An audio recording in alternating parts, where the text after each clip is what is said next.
नमस्कार। इस video lecture में हम आगे की पंचवर्षीय योजनाएं जानेंगे। मैं कालका एस एकेडमी से आपका स्वागत करता हूं।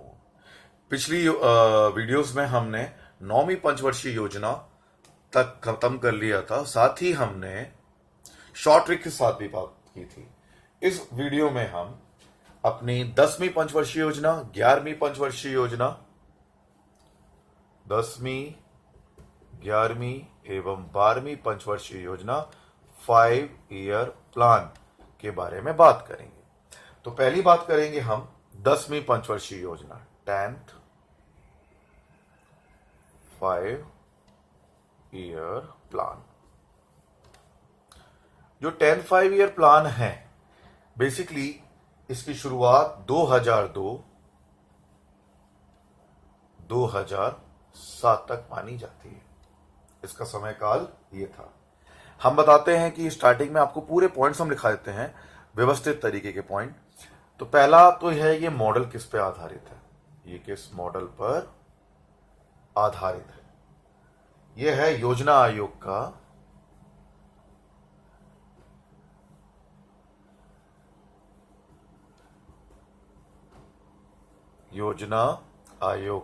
पत्र। योजना आयोग का पत्र। ये तो बेसिक पॉइंट आपको याद करने ही करने हैं। उसके बाद इसमें कितना प्रस्तावित निवेश किया गया,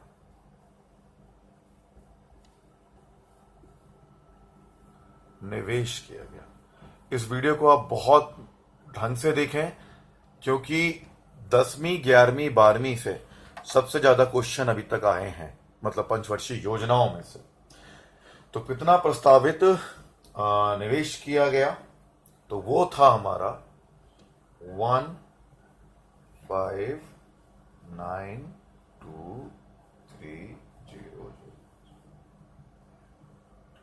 15,92,300 प्रस्तावित निवेश रखा गया था। और हुआ कितना, वास्तविक कितना हुआ,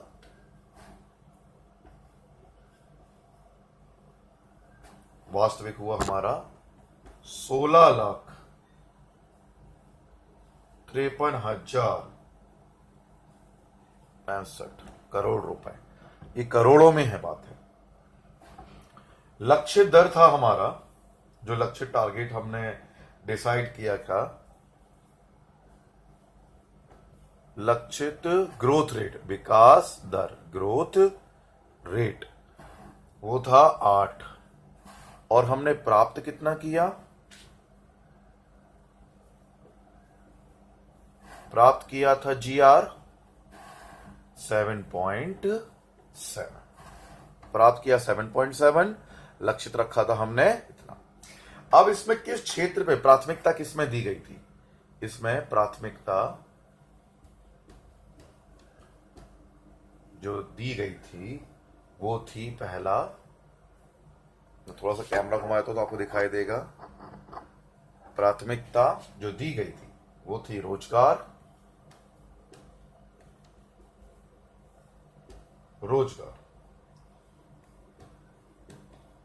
ऊर्जा सुधार,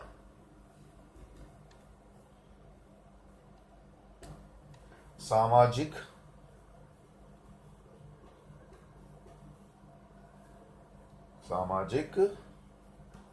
अवसंरचना का विकास। यह था हमारा प्राथमिकता क्षेत्र। तो ध्यान रखिए, मॉडल योजना आयोग का पत्र था, प्रस्तावित निवेश था 15,92,300, वास्तविक जो खर्चा हुआ वो था 16,53,065। लक्षित रखी थी 8% GDP ग्रोथ रेट, 8 GDP। प्राप्त कितनी हुई, 7.7। प्राथमिक क्षेत्र थे हमारे रोजगार, ऊर्जा, सामाजिक अवसंरचना का विकास। अब इस पंचवर्षीय योजना में हुआ क्या क्या, उस पर हम चर्चा करेंगे। इसके लिए हम इसे थोड़ा मिटा देते हैं, इसे हम मिटा देते हैं।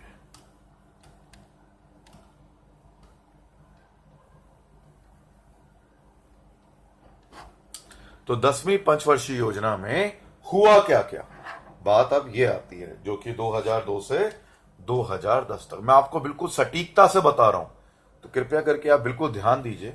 तो पहला पॉइंट, इसमें क्या क्या हुआ, प्रति जो लक्ष्य रखे थे नियोजन में बदलाव आया था। एक्चुअली क्या है, जो 10वीं पंचवर्षीय योजना के अंतर्गत एक बहुत सारे महत्वपूर्ण कदम उठाए गए, जिससे अर्थव्यवस्था में नियोजन की नीति में ही बदलाव आ गया।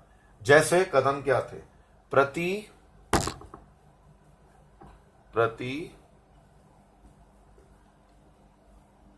जो व्यक्ति आय थी, प्रति व्यक्ति आय को लक्ष्य था इनका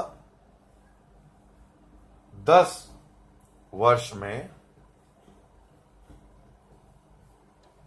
दुगुना करना।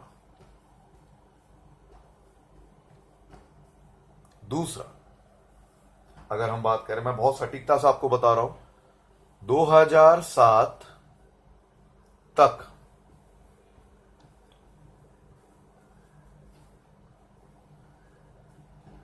गरीबी का अनुपात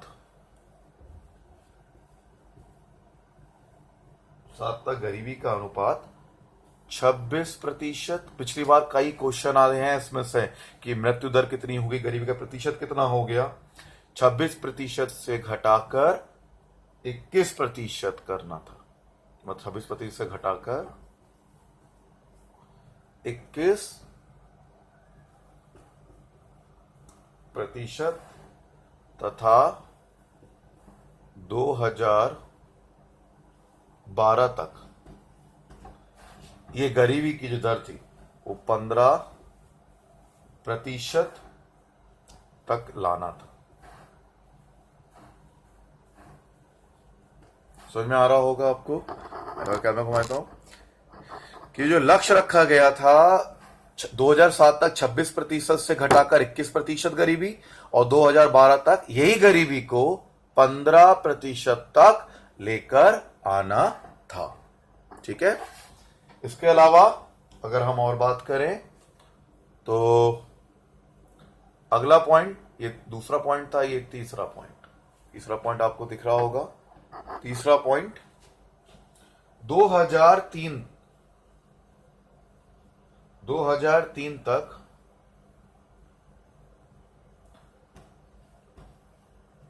सभी बच्चों को स्कूल में दाखिल कराना था। 2003 तक सभी बच्चों को स्कूलों में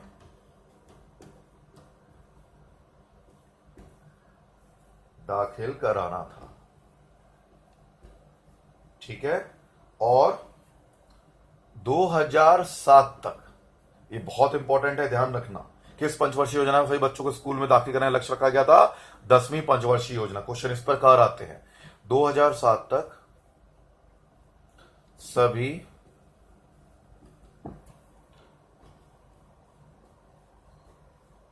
बच्चों की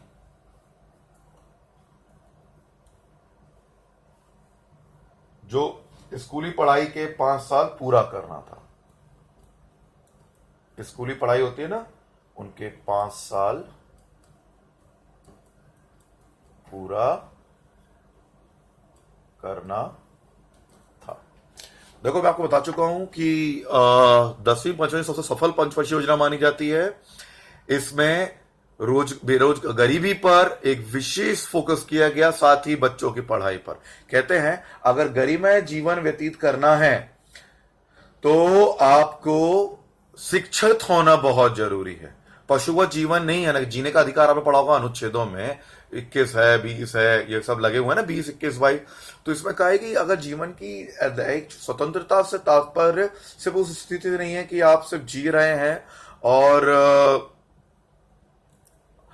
आप किसी प्रकार पशुवत जीवन व्यतीत कर रहे हैं। मेनका गांधी बनाम भारत संघ केस भी ठोका गया था, तो उसमें भी ये बात की गई थी कि जीने का मतलब है शिक्षित होकर जीना। जीने का मतलब है कि मानवीय जीवन व्यवहार करना, और वो तभी संभव है जब हर व्यक्ति शिक्षित होगा, हर व्यक्ति को जीने के साधन पर्याप्त रूप से मिलेंगे। तो इन्हीं अनुच्छेदों के निचोड़ को पंचवर्षीय योजना, 10वीं पंचवर्षीय योजना में डाला गया है। तो ये हमारे मतलब कार्य थे, और भी कार्य हैं, उनके लिए मैं थोड़ा सा मिटाना चाहूंगा। आपने नोट कर लिया होगा, होप सो, मैं आशा करता हूं। मैं थोड़ा सा इनको मिटा देता हूं। ये हम बात कर रहे हैं 10वीं पंचवर्षीय योजना की, जो काफी सफल योजना मानी जाती है। ओके, इसी में आंगनवाड़ी में भी काफी क्वेश्चन आए थे, पीएससी में भी क्वेश्चन आए। अगला पॉइंट बनता है मेरा चौथा, अगर मैं देखूं, जो साक्षरता दर थी,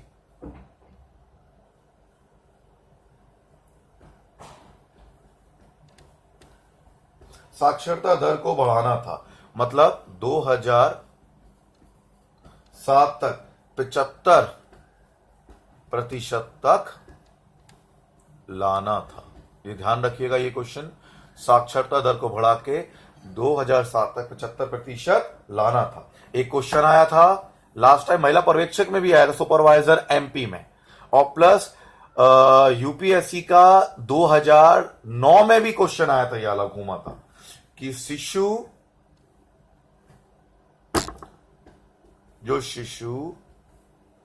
मृत्यु दर थी, अगर हम बात करें शिशु मृत्यु दर को,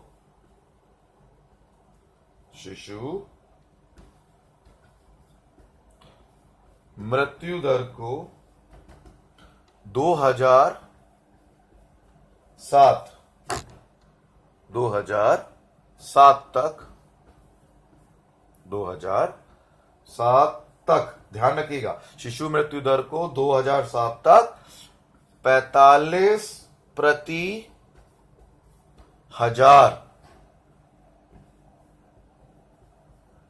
45/1000 और 2012 तक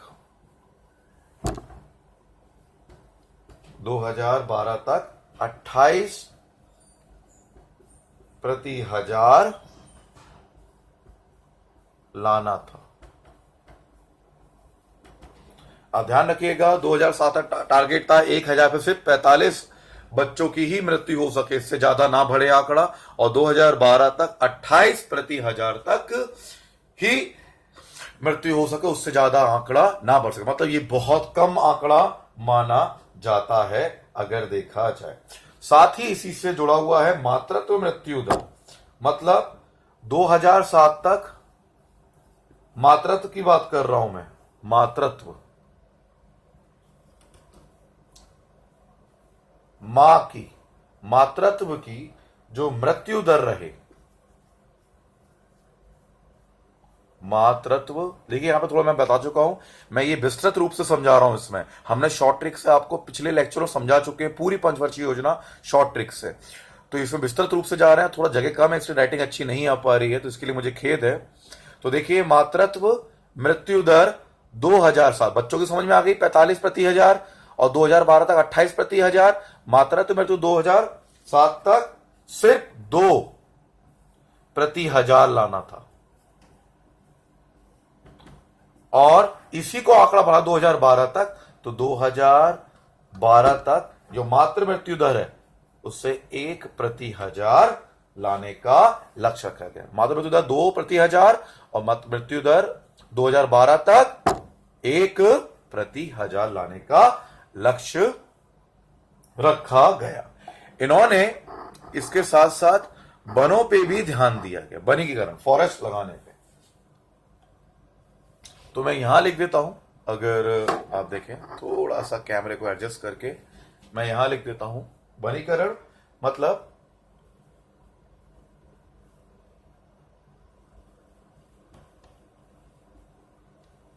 जो वनीकरण को 2007 तक 25%, 2007 तक 25% और 2012 तक 33% तक लाना था। यानी ये बहुत बड़ी पहल मानी जाती है, मतलब पर्यावरण से संबंधित वनीकरण 2007 तक 25% बढ़ाना था और 2012 तक 33% का लक्ष्य रखा गया। अगला और आखिरी इसका, इस योजना में कृषि क्षेत्र में लगभग 4% वार्षिक वृद्धि का लक्ष्य रखा गया।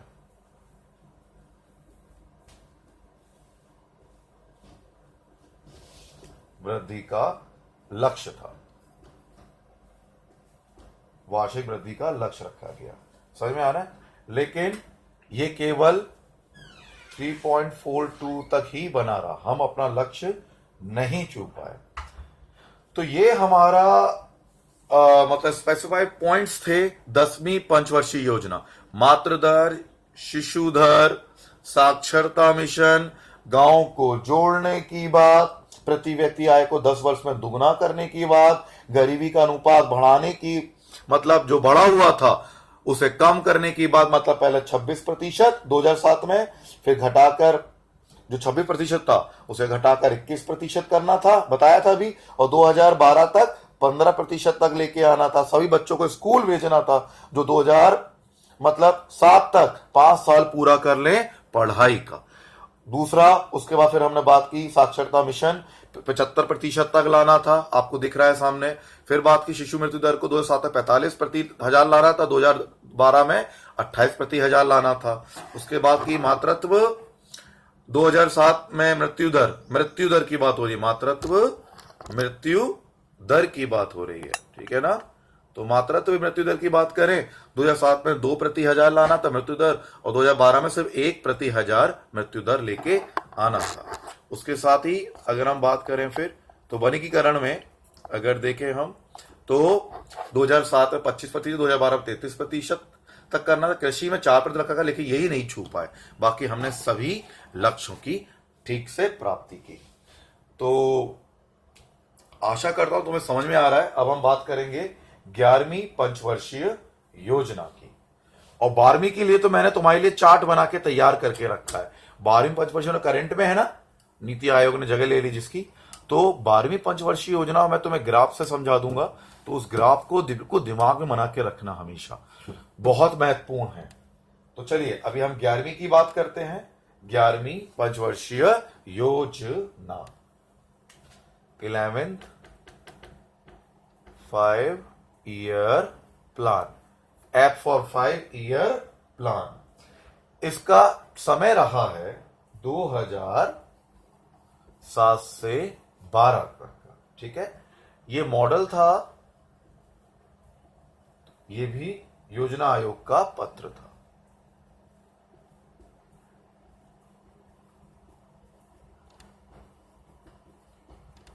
योजना आयोग का पत्र था, ठीक है। इसमें जो प्रस्तावित निवेश हुआ था, मैंने हर पंचवर्षीय योजना में आपको बताया है, कभी कभी प्रस्तावित मतलब जो निवेश किया गया है वो पूछ लेते हैं। प्रस्तावित निवेश था जो सोचा था 36,44,718, और वास्तविक क्या हुआ था? वास्तविक निवेश हुआ था 37,50,978, ठीक है। इसमें लक्षित दर रखा गया था, लक्षित विकास दर, लक्ष्य विकास दर था इसका 9, और प्राप्त हुआ था, जो प्राप्त हुआ था वो हुआ था 8। ये अनुमानित है, ये अनुमानित है अप्रॉक्स, ठीक है। अब आती है बात प्राथमिक क्षेत्र क्या थे, मतलब प्राथमिकता जो इसमें दी गई थी, प्राथमिकता जो प्राथमिकता दी गई थी वो थी विकास,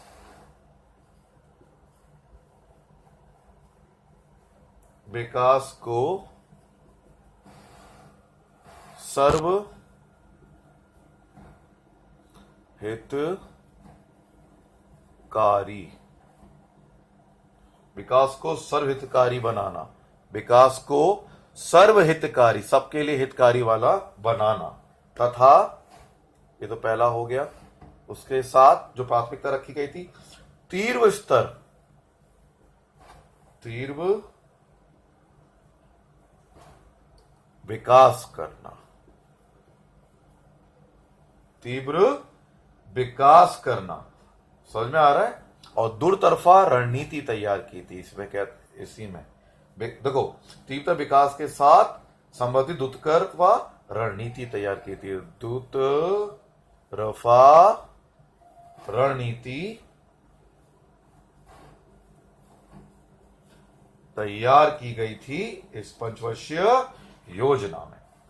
अब इसमें मानते हैं कि भाई इसमें सबसे ज्यादा अब तक का लक्षित विकास दर रखा गया था, ओके।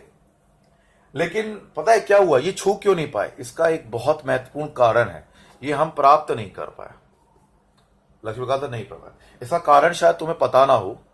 देखो ध्यान रखना कि मैं तुम्हें बहुत बारीकी से इस पे निगाह रखता हूं, तो ये हम क्यों नहीं प्राप्त कर पाए? अगर आप पे आंसर है तो मुझे बताएं।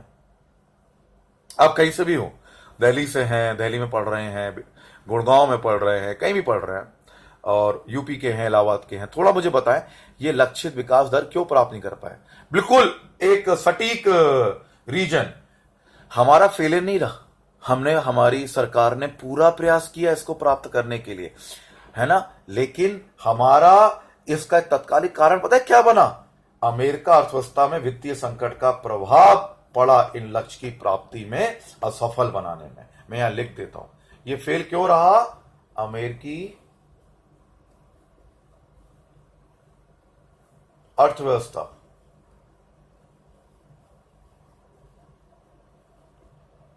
अमेरिकी अर्थव्यवस्था में वित्तीय संकट आ गया था।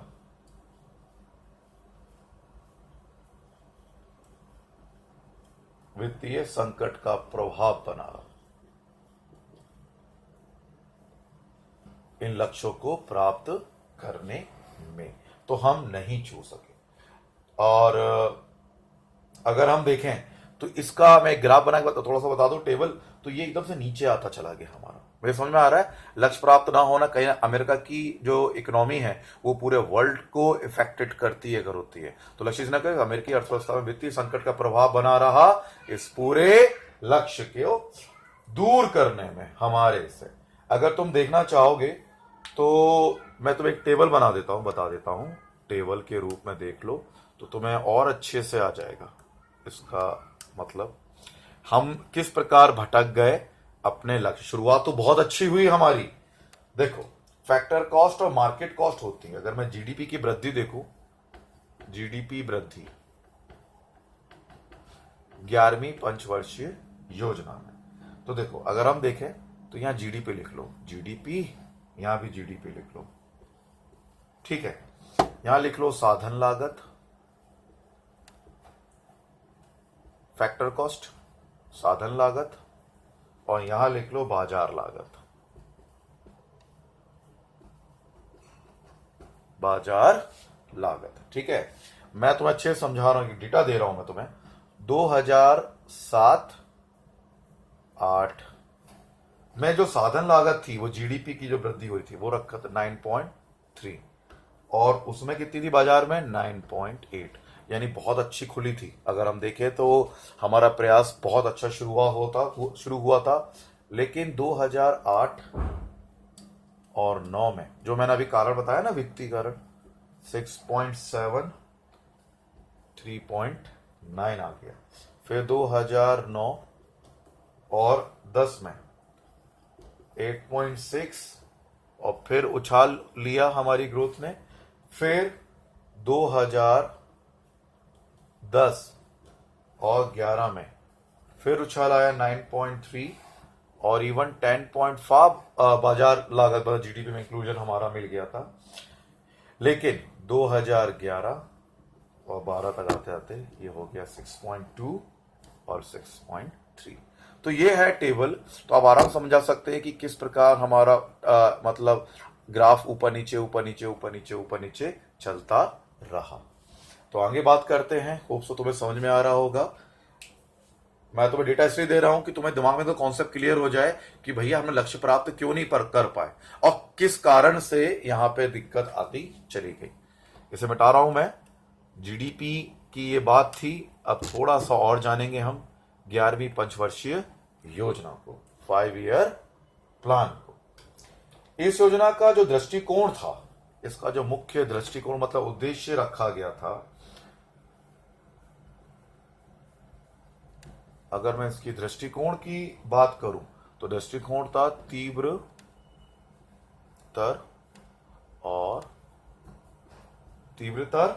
और अधिक समावेशी, तीव्रतर और अधिक समावेशी विकास, ये था इसका दृष्टिकोण। और हमने जो प्राप्त की थी, वृद्धि हुई थी 7.9 हुई थी, मैंने बता ही दिया था आपको। और रखा कितना था, 9% हमने रखा था। ठीक है, इसी में बुद्धिमान जो मतलब पूंजी उत्पाद अनुपात रहा था 4:1। चलो उतने की जाने की जरूरत नहीं है आपको। तो ये ओवरऑल हमारा 11वां प्लान था और मैं इसे समाप्त करूंगा। मैं तुम्हें समझा दी किस प्रकार था, किस जीडीपी का इसमें अंतर आता रहा और किस प्रकार इसमें वृद्धि होती चली गई। अगर मैं थोड़ा सा समझा दूं, लिखने की जरूरत नहीं है आपको, बस सुन लो कि जीडीपी के जो अनुपात में कृषि का जो औसतम वृद्धि रही थी, वो हमने लक्ष्य रखा था 4 का। मैं कृषि की बात करूं, जो कृषि की बात है, औसत वृद्धि का था 4 रखा था लक्ष्य, लेकिन जो प्राप्त हुआ था वो हुआ था 3.2%। अगर हम वही बात करें उद्योग मतलब उद्योग क्षेत्र में जो हमने प्राप्त किया, उद्योग क्षेत्र में जो हमने प्राप्त किया वो था 4.2%। और सेवा क्षेत्र, सर्विस सेक्टर, सेवा क्षेत्र की बात करें तो वो रहा हमारा समृद्धि विकास दर 9.1%। तो इतना आप कर लीजिए। तो ये हमारी 11वीं पंचवर्षीय योजना समाप्त होती है। अब आती है बहुत बहुत महत्वपूर्ण 12वीं पंचवर्षीय योजना। इसे मैं मिटा देता हूं। ठीक है,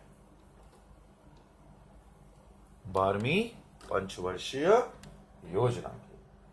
अब इसमें 12वीं पंचवर्षीय योजना में मैं पूरा ग्राफ बना के ज्यादा समझ में आएगा। 12th 5 year plan.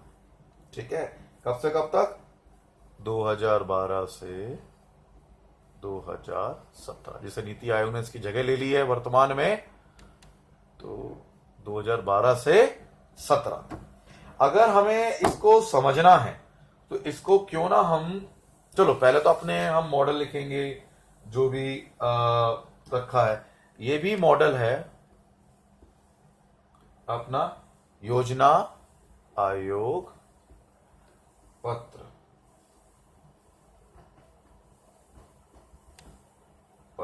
ठीक है, अभी वास्तविक तो पता ही लगा, अब तो हो ही रहा है। प्रस्तावित हम बता देते हैं आपको। जो प्रस्तावित लक्ष्य रखा गया, निवेश, जो प्रस्तावित निवेश रखा गया वो था 76,807। ठीक है, देख ले जरा, 76,69,807। अभी वास्तविक तो पता नहीं भाई, रनिंग है ना, तो ये पता नहीं है वास्तविक कितना है। ये तो रनिंग में है, तो ये हमें पता ही नहीं है अभी कि वास्तविक है कितना, है ना। मैं थोड़ा सा इसे और कर लूं, कैमरे को एडजस्ट। हाँ, तो वास्तविक तो पता नहीं अभी हमें, तो मैंने यहां क्वेश्चन मार्क लगा दिया। ठीक है, लक्षित लक्ष्य है, जो ग्रोथ रेट है, टारगेट अभी प्राप्त नहीं हुआ है, टारगेट है 8। और इसके जो प्राथमिक क्षेत्र हैं जो माने जाते हैं, प्राथमिकता, जिसकी प्राथमिकता है, इस पे ये टारगेटेड कर रहे हैं, वो है संपोषणीय और अधिक समावेशी समृद्धि। त्वरित, संपोषणीय,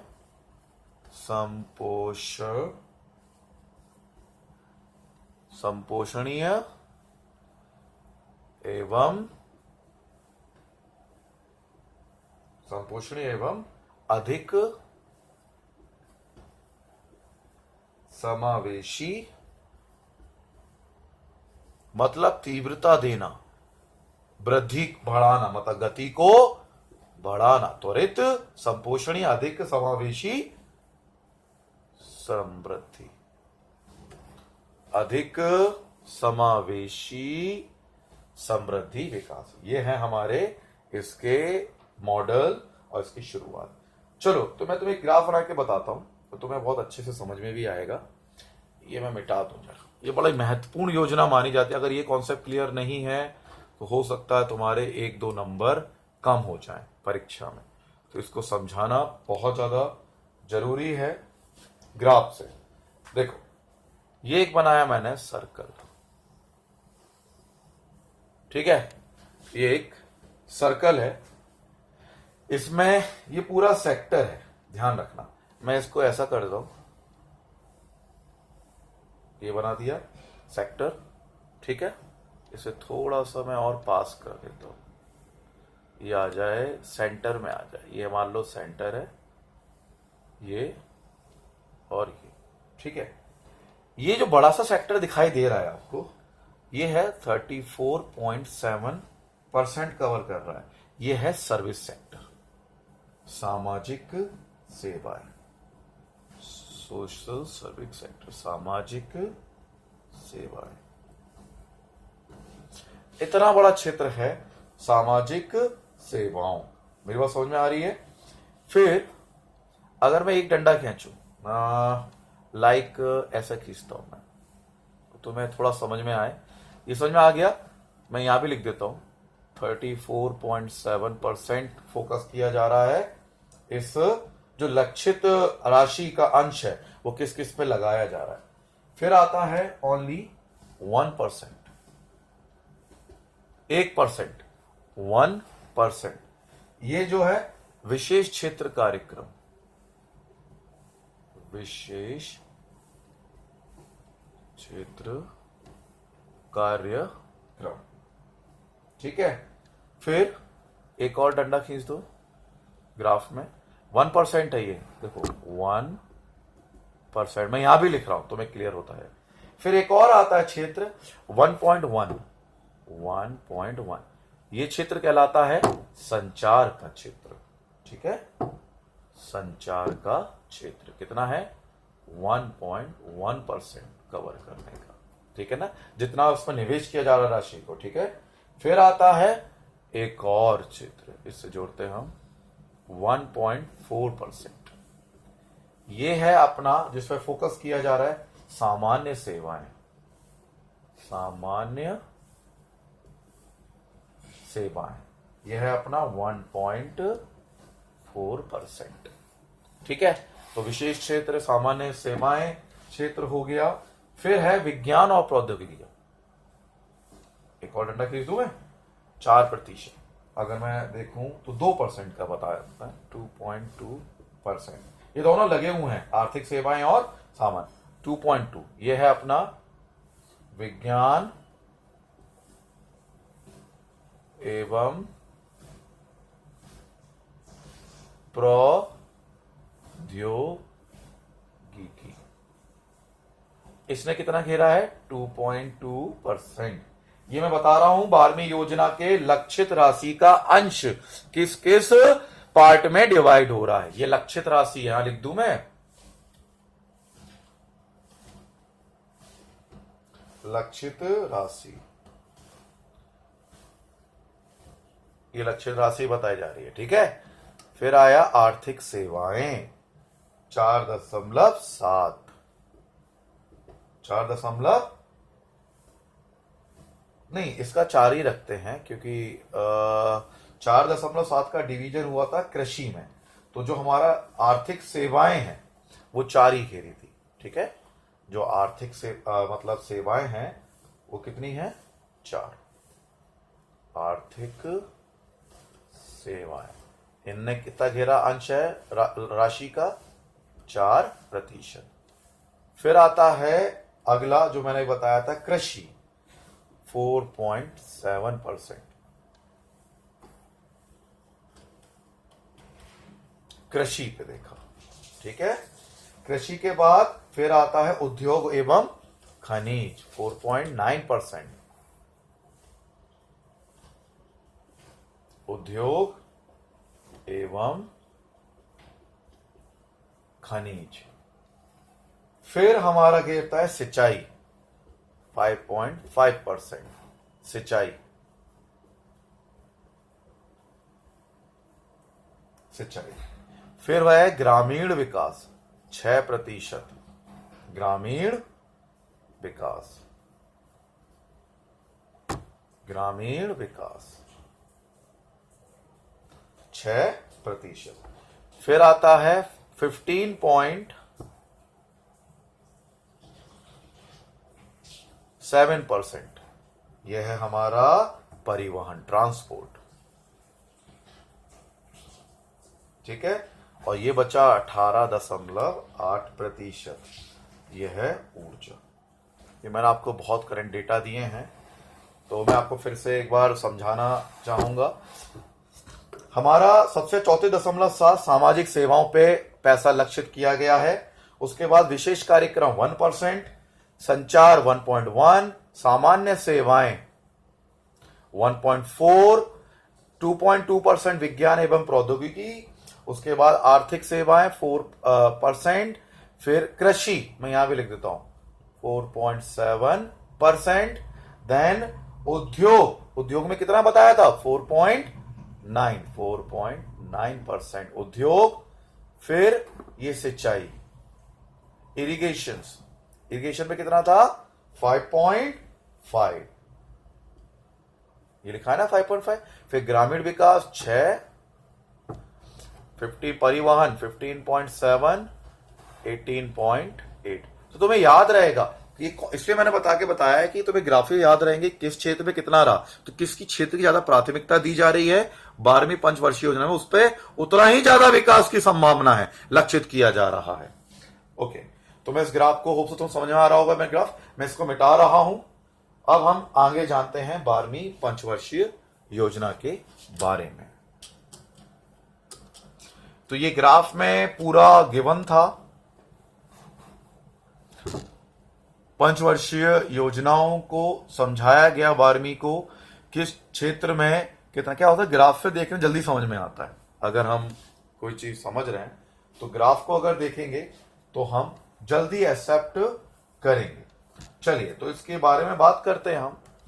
जो 12वीं पंचवर्षीय योजना को दिसंबर 2012 की अगर बात करूं मैं, राष्ट्रीय विकास परिषद द्वारा स्वीकृति प्रदान की गई थी। कब की गई थी? एनडीसी, नेशनल डेवलपमेंट काउंसिल, मतलब राष्ट्रीय विकास, ये तो मालूम है ना 6 अगस्त 1952 बना था। राष्ट्रीय विकास परिषद द्वारा स्वीकृति प्रदान मिली थी, की गई थी, परमिशन दी गई थी, स्वीकृति मिली, स्वीकृति प्राप्त हुई है, लिख लो आप, स्वीकृति मिली थी, ठीक है ना। इस योजना का जो केंद्र बिंदु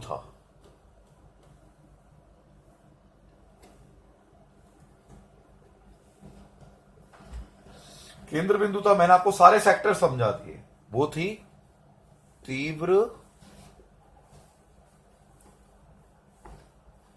तीव्र धारणीय और अधिक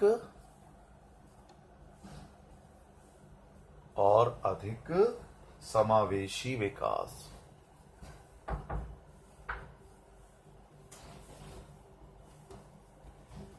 और अधिक समावेशी विकास लेके आना था, ठीक है। इस जो योजना थी इसमें जो निवल राजस्व था वो 8.68% प्राप्त कर लिया गया। आप हमसे जुड़े रहना, हम इकोनॉमिक्स के आपको बैच से बैच भेजेंगे। मैं इसका अगर सिर्फ एक महत्वपूर्ण बिंदु बताऊं, मैंने तुम्हें पूरे ग्राफ में पूरा समझा दिया कि योजना के अंत तक जो टारगेट रखा गया, ये मेरा आखिरी बिंदु है। बहुत बड़ा लेक्चर हो चुका है ये, तो मैं तुम्हें इसलिए ग्राफ में पूरा समझा दिया अभी। तो योजना अंत तक 90%, ये बहुत इंपॉर्टेंट पॉइंट बता रहा, 90% भारतीय परिवारों को बैंकिंग सेवाएं पहुंचाना था। 90% परिवारों तक बैंकिंग सेवाएं पहुंचाना था। तो ये आपको, उम्मीद करता हूं कि आपको सारी पंचवर्षीय योजना अच्छे समझ में आई होगी। हमने शॉर्ट ट्रिक भी बताई और जितना हो सकता था हमने उसको डिटेल बताई इस वीडियो लेक्चर के थ्रू। आप हमसे जुड़े रहें, हमें सब्सक्राइब जरूर करें।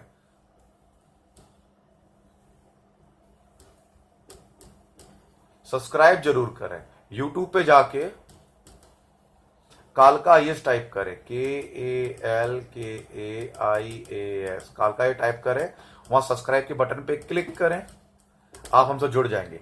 क्योंकि हम आपको हर दूसरे दिन एक बेहतरीन इसी प्रकार का टॉपिक देते रहेंगे, चाहे वो इकोनॉमिक्स है, ज्योग्राफी है, पॉलिटी है। हमारा ज्योग्राफी के भी बहुत शानदार टॉपिक्स आ रहे हैं, मतलब हर चीज के डिटेल में भी और शॉर्ट ट्रिक्स में भी। तो आप जुड़े रहें तो आपको मिलते रहेंगे। Thank you.